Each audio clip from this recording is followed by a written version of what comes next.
be just a mesh. Well, so let's get a divorce? You raised the kid on your own?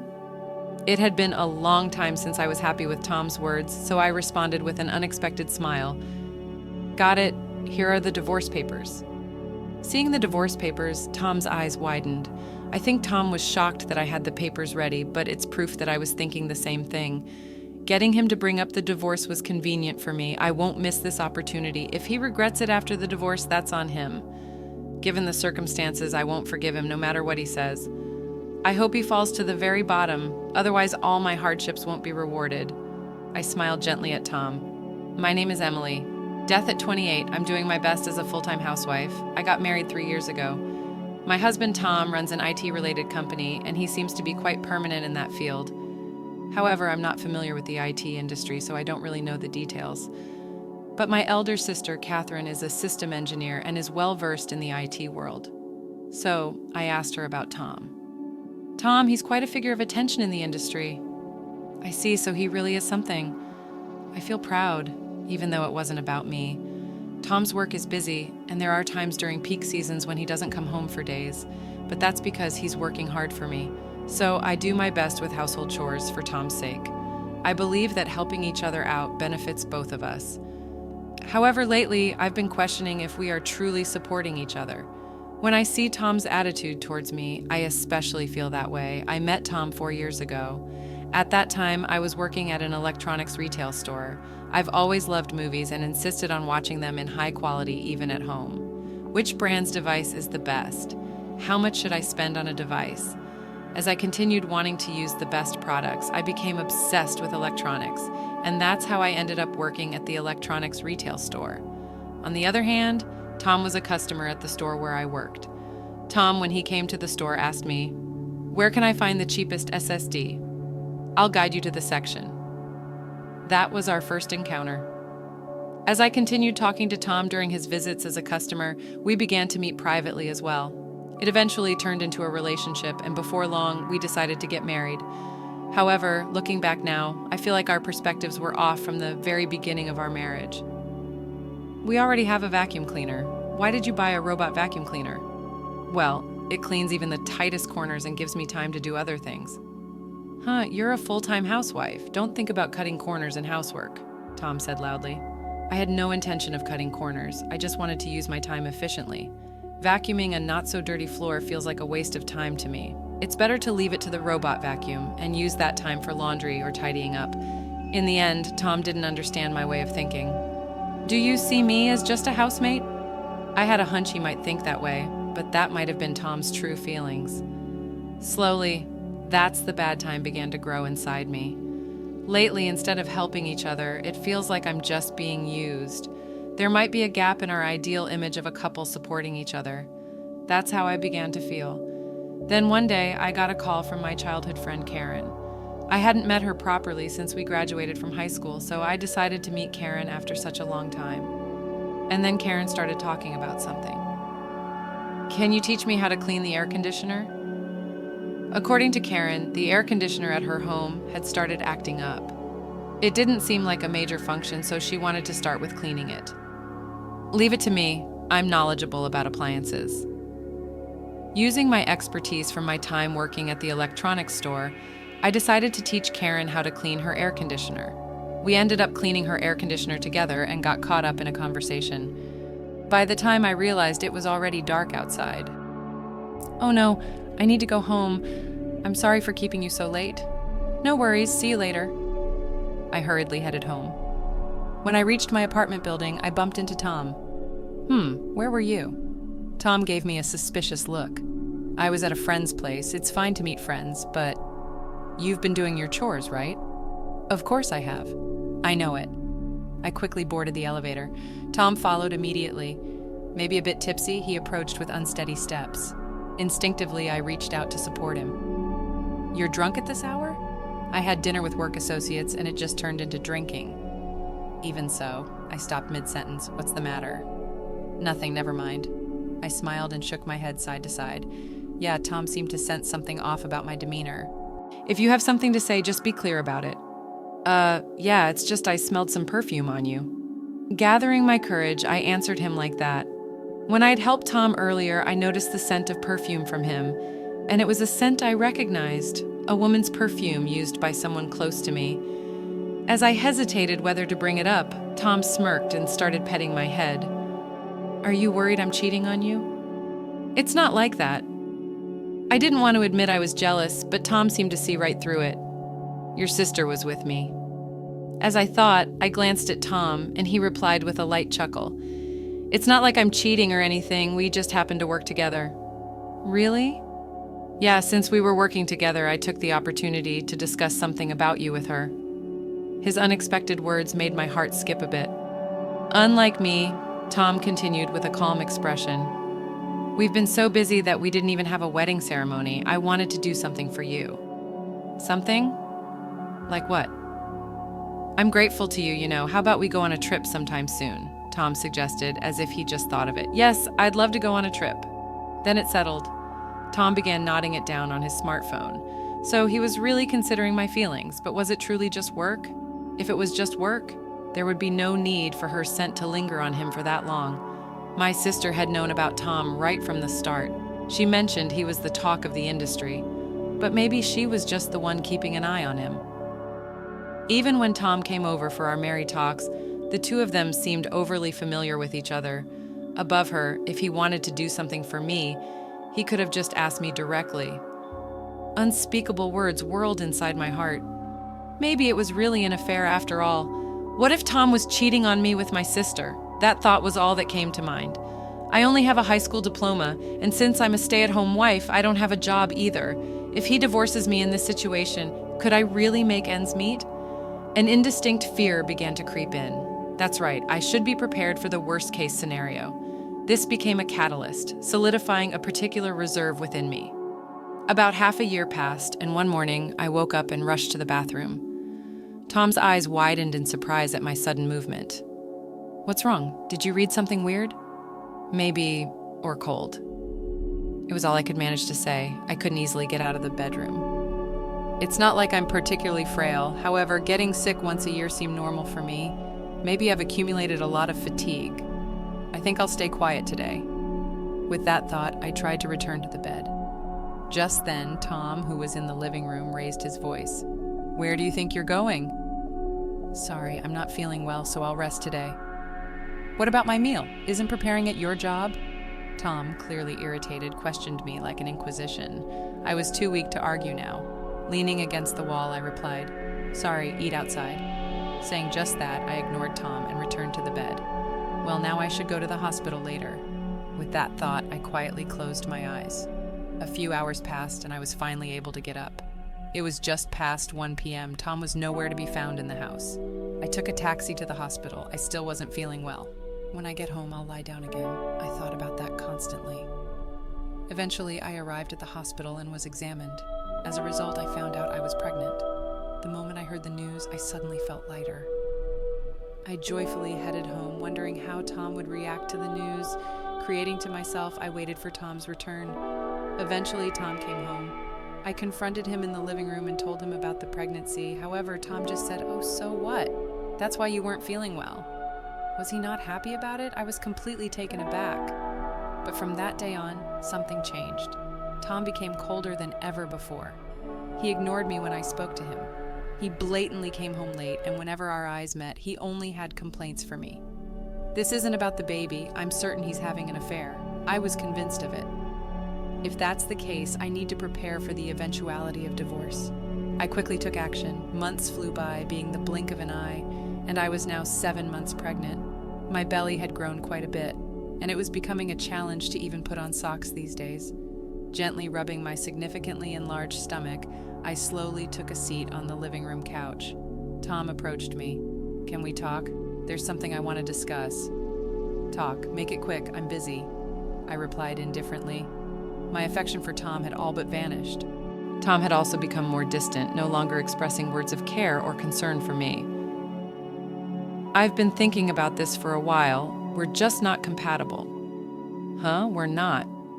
"Our personalities just don't mesh. We should get a divorce. You raise the kid on your own," Tom said bluntly. However, it was the content of his words that excited me more than the way he said it. I wanted to get divorced too. It had been a long time since I was genuinely happy about something Tom had said, so I found myself responding with a smile. Understood, here are the divorce papers. I pulled the divorce paper from my pocket and handed it to Tom. My name was already filled in. Tom's eyes widened at the sight of the document. I think he was surprised that I had the divorce paper ready, but it proved that I felt the same way. It's very convenient for me that Tom brought up the divorce. I'm definitely not missing out on this opportunity. I can always regret it after we are divorced. From this point on, I will never forgive him no matter what he says. I hope he falls hard and reaches rock bottom, otherwise my struggles would be in vain. I gave Tom a slight smile. Suddenly his expression turned gloomy. Why do you have a divorce paper ready? Huh? Well, I wondered if I should tell him the truth. As I hesitated, Tom raised his voice. You've been cheating on me, haven't you? Huh? Cheating? I wanted to return, saying that it was him doing so. However, cutting me off, Tom raised his voice further. You plan to divorce me and be with the one you cheated on me with. That's not true. Enough! I was thinking of parting amicably, but now I'll demand for you to give me all your property. How audacious can he be? I'm disappointed to think I married a man like this, I said deliberately. Tom's voice became even louder. Who is he? I'll demand for that guy to give me his SS too. I said that's not the case. How can I believe you? He snorted and turned away, behaving just like a child. Despite my astonishment, I tried to calmly reason with Tom. How about we both undergo a private investigation? That way you'll see that I'm innocent, right? Hold on, what do you mean by both? Well, you're suspecting me, right? I also don't trust you. I exaggeratedly shook my head then. With a threatening tone, I continued, You brought up the divorce because you're cheating, that's what I think. That's not true, Tom denied it, but there was sweat forming on his forehead. How transparent, I thought, but pretended not to notice and continued, Let's investigate each other, then we'll determine who should give the property based on that. But wait, is there a problem? I knew that Tom was cheating. Moreover, in the past few months, I had obtained evidence of his infidelity from a specialist. That's why I said so confidently, Let's get this settled down. I smirked and made Tom an offer. But doing all that would be troublesome, right? So since you brought up the divorce, you should give me your assets. Why should I? Because you brought it up first. You must have more money to give in the divorce, right? I questioned, and Tom looked away, avoiding my gaze. One more push, I thought, and added a bit more. If you agree to give me some of your assets, I'll reverse without asking any questions. It's easier that way. That's, let's say, $15,000. I won't ask anything and we can part cleanly, I said. This time, quietly nodded in agreement. Arguing further with me would only put him at a disadvantage. It seemed Tom had realized that. After that, Tom and I formally divorced. As promised, Tom shared some of his assets. I used it as funds to move to a new place. By the way, I had Karen help me with the move. It had been impossible to do it alone. Anyway, living alone after such a long time was more comfortable than I thought. Plus, I'm expecting a baby soon. It's a bit of a setback, but life is going to be much better from now on, I murmured while gently rubbing my belly. Not long after the divorce was finalized, my older sister came to visit. Why is she here? Was the only thought that came to mind because the person Tom had cheated with was my own sister. This fact was confirmed when I hired a detective. I already had the evidence, and Tom should have known about it from our exchanges right before the divorce. I thought my sister must have known too. Why did this happen? I was baffled. While I was lost in thought, my sister began to speak. So I heard you broke up with Tom. So what? This has nothing to do with you? I tried to say, but it was none of her business. But then I closed my mouth. She isn't unrelated. In fact, she is right in the middle of all this. It's not all her fault, but at least half of it is. Realizing this, I started to get angry. I'd always thought of getting back at Tom, but upon reflection, should I also get back at my sister? As I pondered this, my sister spoke up in annoyance. Why are you ignoring me? I'm not ignoring you. It's because of this attitude that your man was taken away. My sister smirked. I see what this is about.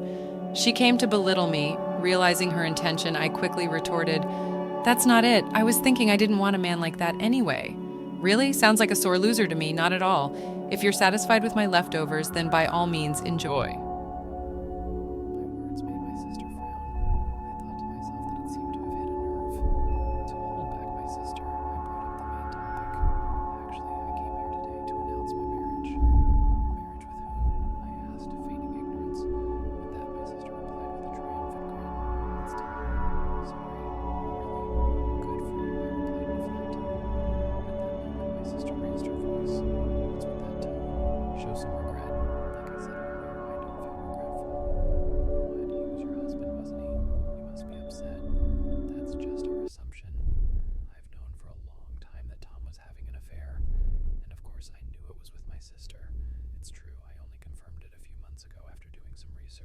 that's all there is to it.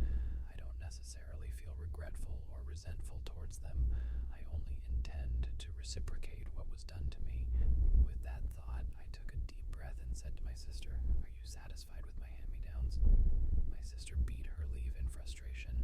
Her expression was unexpectedly comical. "If that's all you came for, you should leave. I'm not free." What's an unemployed loser like you saying?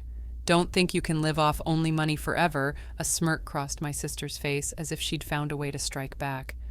But she was far from the truth because I've been working for months now. In fact, I started right after I found out I was pregnant. But it wouldn't be fun to spill that here. Sustaining ignorance, I replied to my sister, "You might want to worry more about yourself." "What? Everyone knows about Tom and my marriage. If he remarries with my sister," I said coldly. Suddenly, my sister began to tremble. She apparently hadn't thought this through. Breaking up with a sister and remarrying her sibling would surely invite backlash. Even if no one says anything to their face, there would be whispers behind their back. I continued almost threateningly, "Tom's company is doing well for now, but what if this story spreads? How would that look? That's hoping to live off Tom's earnings forever. You might want to rethink that sweet thought." After I said that, my sister retorted with a knowing smirk and left as if she was running away. I genuinely believed she wouldn't remarry after this. That's what I thought. But contrary to my expectations, the two got remarried. It happened about a month after Tom and I got divorced, making the worst choices as usual. I was so stunned I couldn't speak, but now I had an excuse to cut ties with Tom and my sister. It all worked out in the end, didn't it? I mumbled while rubbing my belly. A few days later, I received a call during work. I answered, recognizing the voice immediately. "Emily, where are you right now? Tell me!" Tom's voice sounded panicked. It was impossible to have a normal conversation. I tilted my head, wondering, and told him the truth. "I'm at home." "But why? You're home? I'm coming over now." Wait, why are you coming?" When I asked him, Tom responded with a puzzled tone, "Because I have urgent business." "Huh? Urgent business? Isn't that your own matter? It'd be inconvenient for me if you come, you know. Having an ex-husband visit isn't necessarily a bad look." However, Tom has already remarried to my sister.